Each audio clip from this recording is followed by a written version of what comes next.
Assalamualaikum warahmatullahi wabarakatuh. Kembali lagi bersama saya Dia Ayu Purnamasari. Pada kesempatan kali ini saya akan membahas tentang jenis sistem operasi dan perkembangannya. Oke. Sistem operasi. Secara umum, sistem operasi adalah perangkat lunak atau software yang berfungsi sebagai antarmuka dan pengatur semua sumber daya pada perangkat komputer.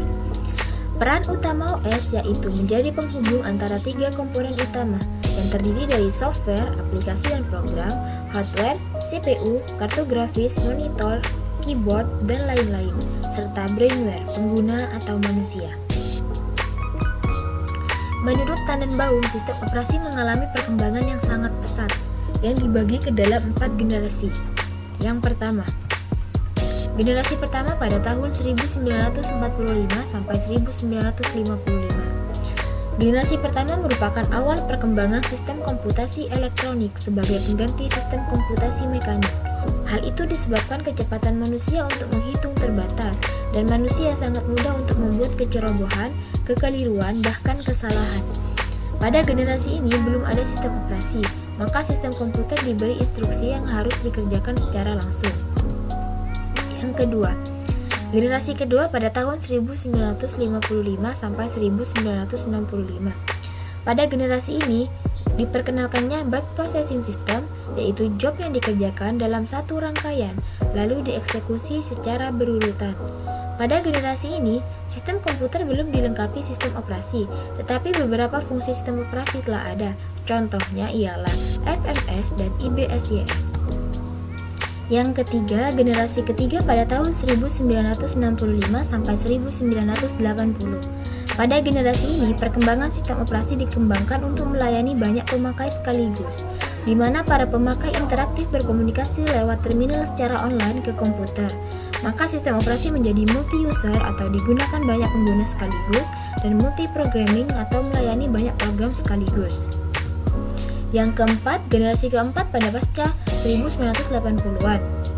Pada masa ini, para pengguna telah diberikan kenyamanan dengan Graphical User Interface atau GUI, yaitu antarmuka komputer yang berbasis grafis yang sangat nyaman. Pada masa ini juga dimulai era komputasi tersebar, di mana komputasi tidak lagi berpusat di satu titik, tetapi dipecah di banyak komputer sehingga tercapai kinerja yang lebih baik. Oke, nah langsung saja kita akan bahas pada jenis-jenis sistem operasi. Yang pertama ada MS-DOS. MS-DOS atau Microsoft Disk Operating System adalah sebuah sistem operasi yang sangat banyak digunakan oleh komputer IBM PC atau yang kompatibel dengannya. Microsoft membuat MS-DOS sebagai sebuah sistem operasi mainstream, sebelum pada akhirnya menghentikan dukungan MS-DOS secara perlahan ketika mereka membuat sebuah sistem operasi berbasis antarmuka grafis atau dikenal juga dengan sebutan GUI. Untuk pasar mainstream disebut sebagai Microsoft Windows. MS-DOS dirilis pertama kali pada tahun 1981 dan seiring dengan waktu, tidak kurang hingga 8 kali Microsoft meluncurkan versi-versi baru MS-DOS dari tahun 1981 hingga Microsoft menghentikan dukungan MS-DOS pada tahun 2000. MS-DOS merupakan salah satu kunci keberhasilan Microsoft dalam memproduksi perangkat lunak. Dari sebuah perusahaan kecil pembuat bahasa pemrograman saat didirikan hingga menjadi sebuah perusahaan perangkat lunak yang seolah menguasai dunia. Adapun beberapa versi dari MS-DOS itu sendiri yaitu MS-DOS 1X, MS-DOS 2X, MS-DOS 3X, MS-DOS 4X, MS-DOS 5X, MS-DOS 6X, dan MS-DOS 7 sebagai bagian dari Windows 9X. Oke, yang selanjutnya ada Windows. Sistem operasi Windows merupakan pengembangan dari MS-DOS.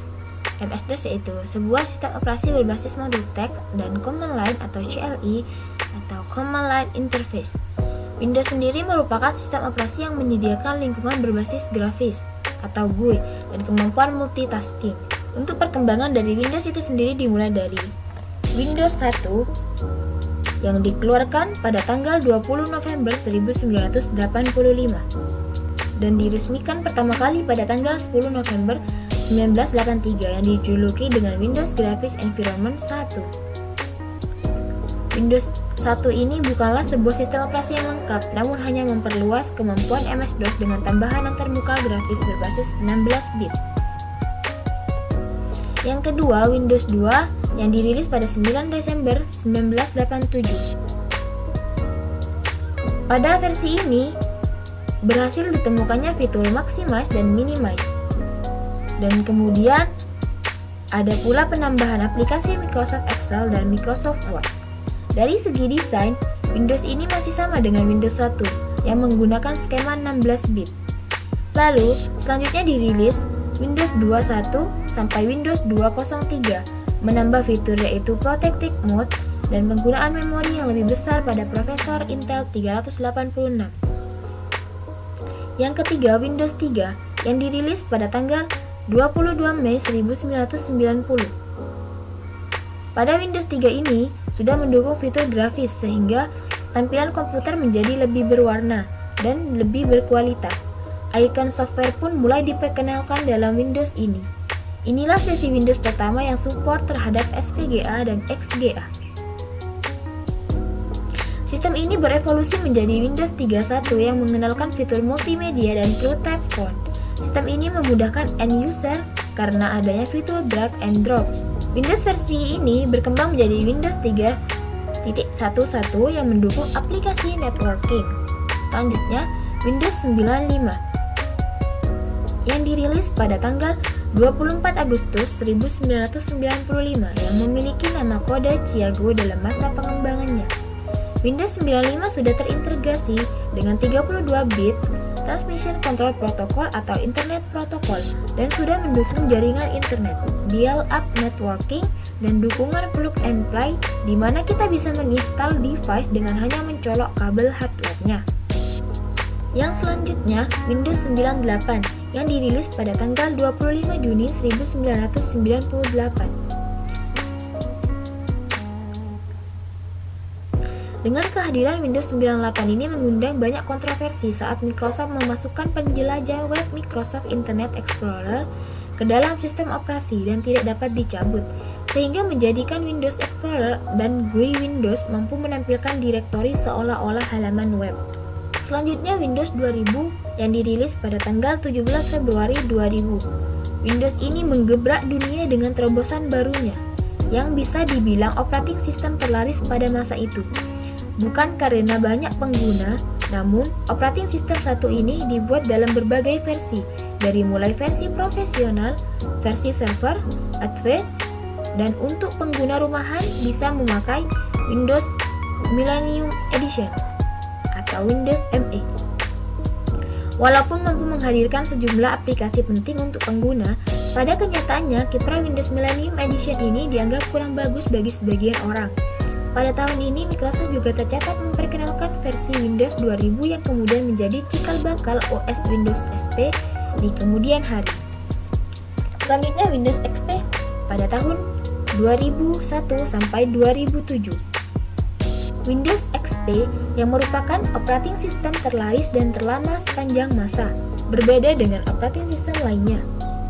Win XP ini mampu bertahan hingga 7 tahun. Bisa dibilang keberadaan Windows XP ini merupakan puncak perkembangan Windows yang mungkin akan sulit diulangi bahkan oleh Microsoft itu sendiri. Selanjutnya Windows Vista pada tanggal 30 Januari 2007. Fitur-fitur pada Windows Vista perubahannya boleh dikatakan radikal, terutama pada bagian user interface. Kemampuan sekuritas juga ditambahkan oleh Microsoft sehingga Microsoft mengklaim versi terbarunya ini lebih stabil, aman, dan memanjakan pengguna komputer.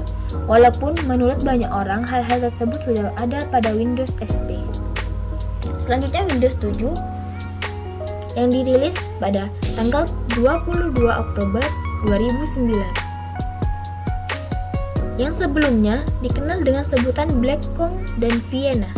Saat pertama kali dirilis, Windows ini memiliki kernel NT versi 61 build 7600, yaitu perbaikan dari Windows Vista, di mana saat rilis pertama memiliki kernel NT 6 build 6000. Windows 7 yang dirilis pada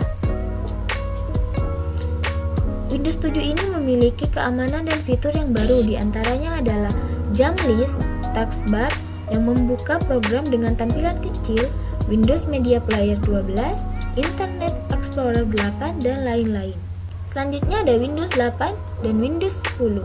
Di era modern ini, para pengguna komputer dibuat nyaman dengan terobosan fantastis dari Microsoft yang meluncurkan Windows 8 dan Windows 10. Dua versi ini merupakan puncak perkembangan Windows untuk saat ini dengan fitur-fiturnya yang sangat ekstra lengkap. Oke, untuk jenis sistem operasi selanjutnya ada Unix atau AT dan T Bell Labs. Unix diciptakan oleh Ken Thompson dari Dennis Ritchie, dikembangkan oleh AT dan T Bell Labs. Unix didesain sebagai sistem operasi yang portable, multitasking, dan multi-user.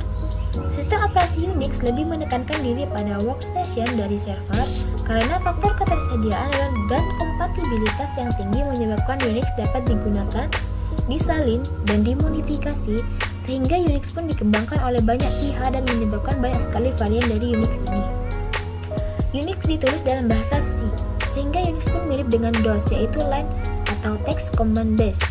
Selain itu, Unix merupakan sistem operasi yang secure dibandingkan dengan sistem operasi yang lain karena setiap file, directory, user, dan group memiliki set izin tersendiri untuk diakses. Karena adanya dukungan proyek GNU, maka selanjutnya Unix dikembangkan menjadi Linux. Oke, selanjutnya ada Linux. Linux dimulai pada tahun 1991 oleh pria kebangsaan Finlandia bernama Linus Torvalds.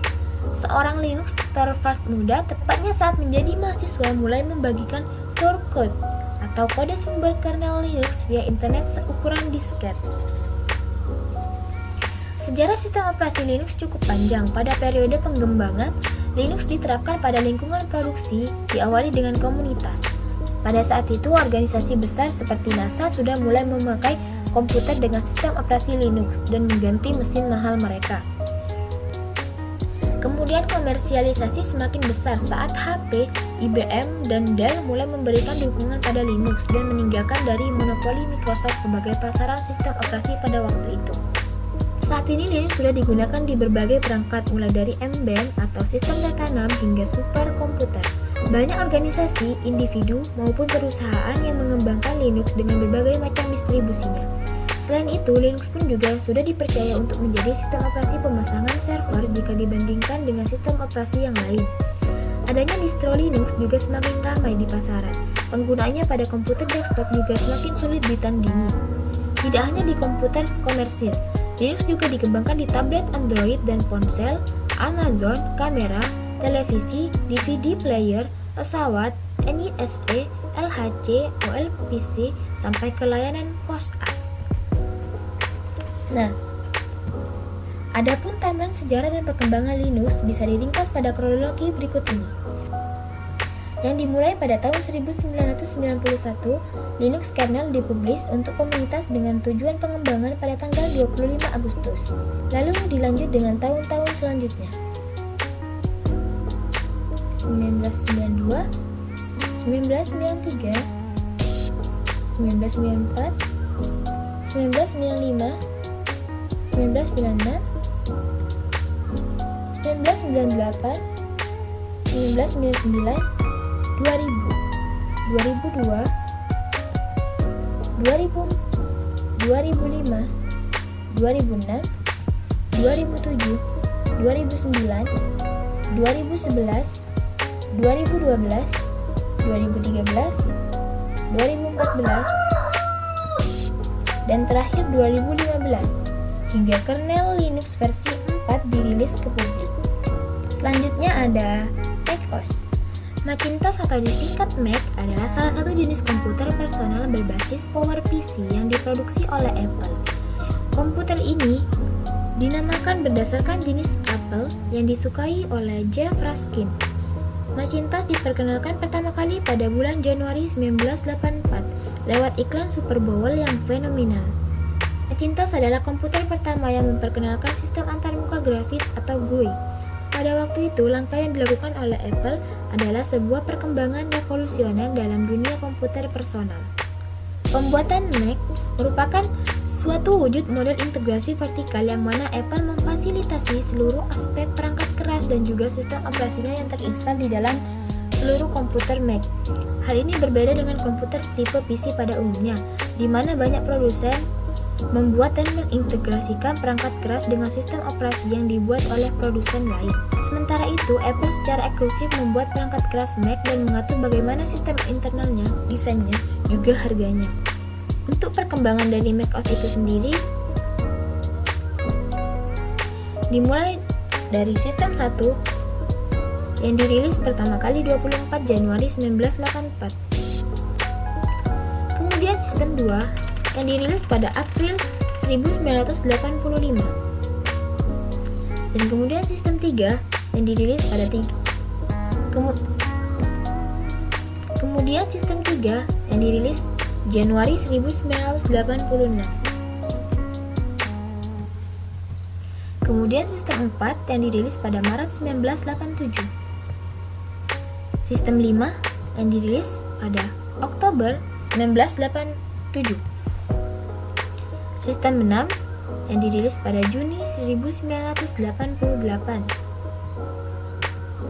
Sistem 7 yang dirilis 13 Mei 1991.